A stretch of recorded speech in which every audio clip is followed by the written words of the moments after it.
নমস্কার বন্ধুরা, আজ আমি আপনাদের সঙ্গে শেয়ার করছি ডিমের চপ রেসিপি।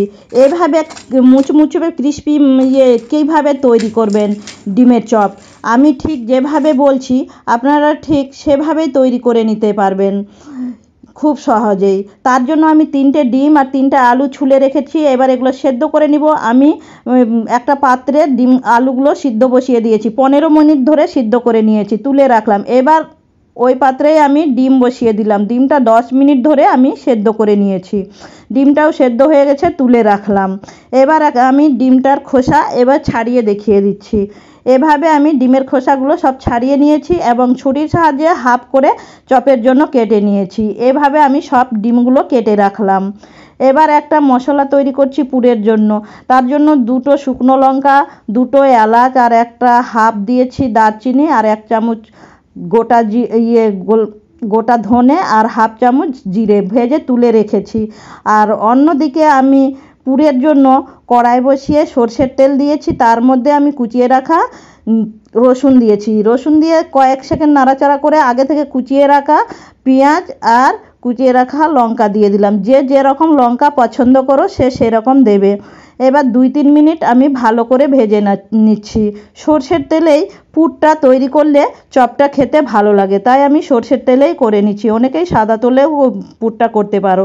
এবার আমি সেদ্ধ করে রাখা আলুটা ম্যাশ করে দিয়ে দিলাম, দিয়ে নাড়াচাড়া করে নিচ্ছি।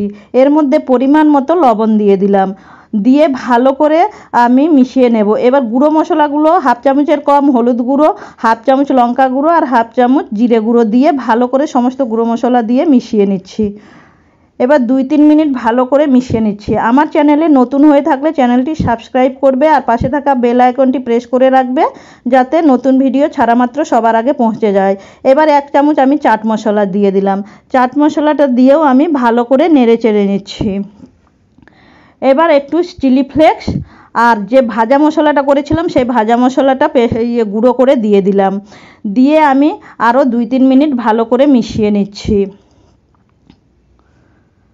এবার আমি মিশিয়ে নেওয়া হয়ে গেছে, পুরটাও প্রায় হয়ে আসছে। এবার আমি কুচিয়ে রাখা ধনে পাতাটা দিয়ে দিলাম। ধনে পাতাটা দিয়ে গ্যাসটা অফ করে আমি ভালো করে মিক্স করে নিচ্ছি।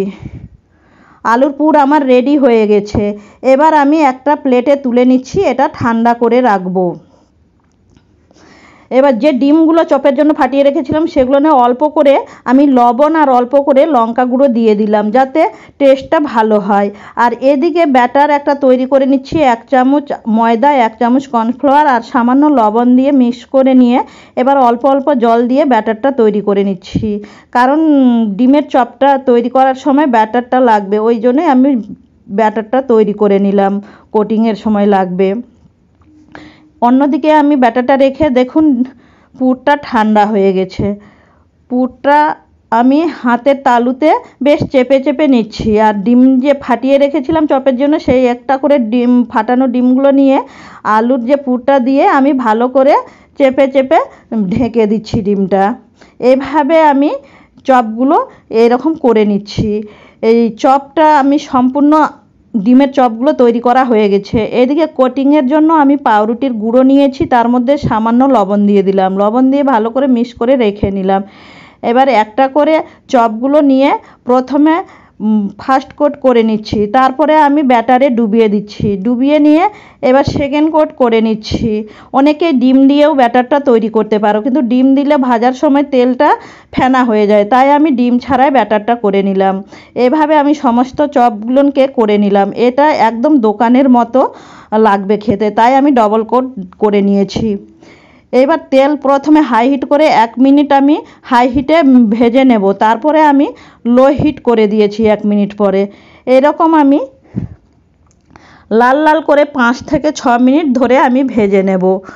রেসিপিটি যদি ভালো লাগে তাহলে লাইক করে দেবেন। দেখুন লাল লাল করে ভাজা হয়ে গেছে, আমি তুলে রাখলাম। এবার দ্বিতীয় ব্যাচেও আমি দিয়ে দিলাম ভাজার জন্য।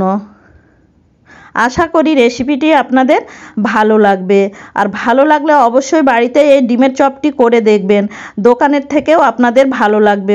বাড়িতে তৈরি করলে বারবার করতে ইচ্ছা হবে। দেখুন এভাবে আমি লাল লাল করে ভেজে নিয়েছি এবং কতটা ক্রিস্পি মুচমুচে হয়েছে সেটাও আমি একটা কেটে দেখিয়ে দিচ্ছি।